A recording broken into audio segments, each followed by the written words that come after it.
নামের দ্বারাই তোমরা সমস্ত ফল লাভ করতে পারো। এই যে ভাগবতী কথা শুনতে এসেছো, এই ভাগবতী কথায় শ্রী ভগবানের নাম শ্রবণ হয়ে যায়, ভগবানের লীলা শোনা হয়ে যায়, ভগবানের রূপের কথা শোনা হয়ে যায়, ভগবানের গুণের কথা শোনা হয়ে যায়। নাম রূপ লীলা গুণাদীনাম উচ্চয় ভাষণং তু কীর্তনম। তাই ভগবানের নাম হলো প্রথম শর্ত, কারণ কলিযুগোচিত ধর্মই নাম। বলে আপনি বলে দিলেন কলিযুগের একমাত্র ধর্ম নাম, তাহলে সত্য ত্রেতা যুগের দাপরে যারা এত কঠোর কঠোর তপস্যা করলো তাদের তপস্যা কি বৃথা?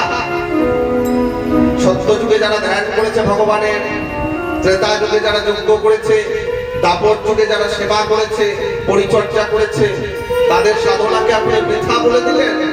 আপনার নামের দ্বারাই সব হয়ে যাবে? বলে উদাহরণ দিয়ে বুঝুন, দৃষ্টান্ত দিয়ে বুঝুন।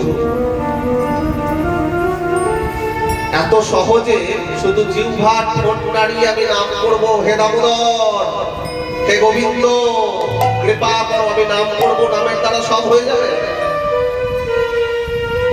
বলে সত্য ত্রেতা দাপরের যত প্রজা যারা যারা সাধন করেছেন তারা কলিযুগের কাছে হাত পেতেছে। কি বলছো তুমি ভাই?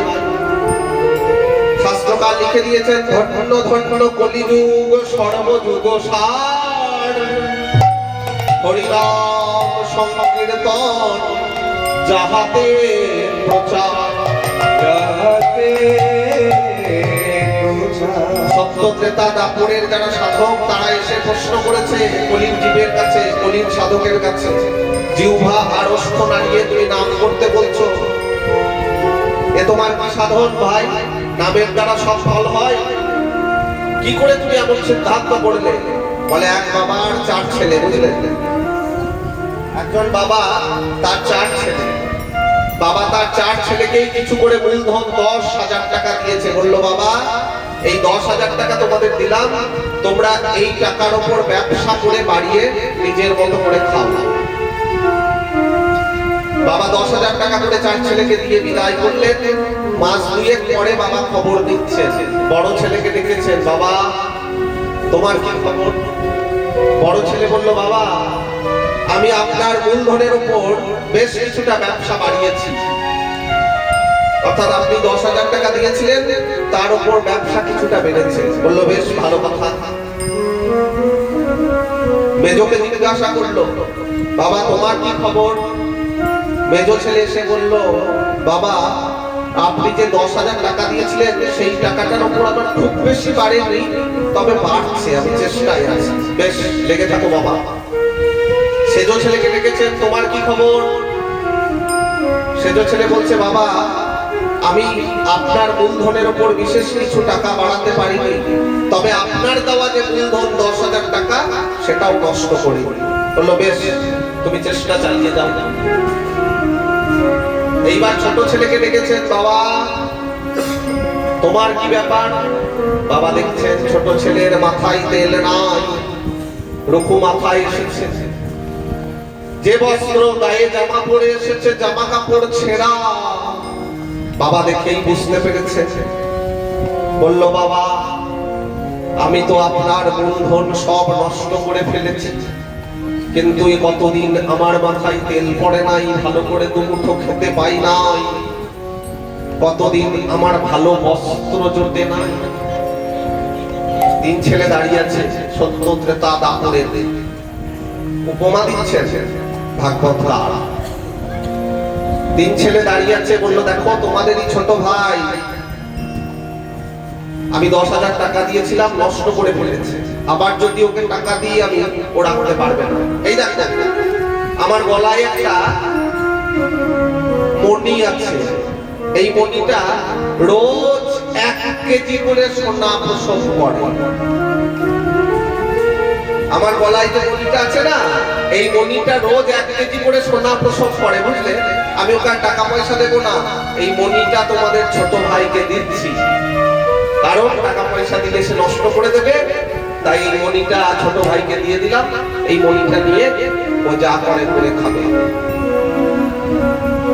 যেই বনিটা ছোট ছেলেকে দিয়েছে, তিন ছেলে ভাবছে আমরা কেন বাবার কাছে এমন গরিব সেজে দাঁড়ালাম না। আমরা যদি বাবার কাছে ওইভাবে জীর্ণ বস্ত্রে রঘু মাথায় দাঁড়াতে পারতাম, ওই মণিটা তো আমরা পেতাম। যে মণিটা রোজ 1 কেজি করে সোনা প্রসব করবে, তার 10,000 টাকার দরকার না, তার ব্যবসা বাড়ানোর দরকার। বলে সত্যত্রে তা দাপর যুগের যত যত প্রজা, যত যত সাধক, সবাই এসে কলিযুগের সেই দানের কাছে, কলিযুগের সেই নাম প্রেম চিন্তামণি রূপ দানের কাছে হাত পাতছে। বলে ভাই রে ভাই, এ কেমন সাধন, যে সাধনে জিহ্বার ওষ্ঠ নড়লেই নাম করা হয়ে যায়, যেই সাধনে ঘি লাগে না কেজি কেজি, যেই সাধনে ভগবানের পূজার জন্য উপচার লাগে না। তোমার দেহের মধ্যে যে সাধন বস্তু রয়েছে, সেই সাধন বস্তু দিয়ে সাধনা হয়ে যায়। ওই ছোট্ট ছেলেটি কলিযুগের প্রজা স্বরূপে প্রতিনিধিত্ব করছে। ভাই শোনো শোনো, এই নাম চিন্তামণি রূপ মালা যদি একবার গলায় পড়ো, কি হবে জানো? রোজ তোমাদের কাছে 1 কেজি করে সোনা এসে ধরা দেবে। কোন সোনা? নাম যদি করো, নামের ফলে কি হবে?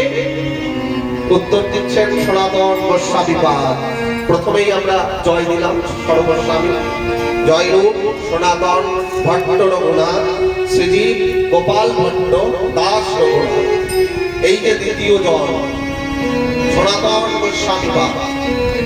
সনাতন গোস্বামী মহাপ্রভুর পার্ষদ, মুসলমান রাজার ব্রাহ্মণ মন্ত্রী।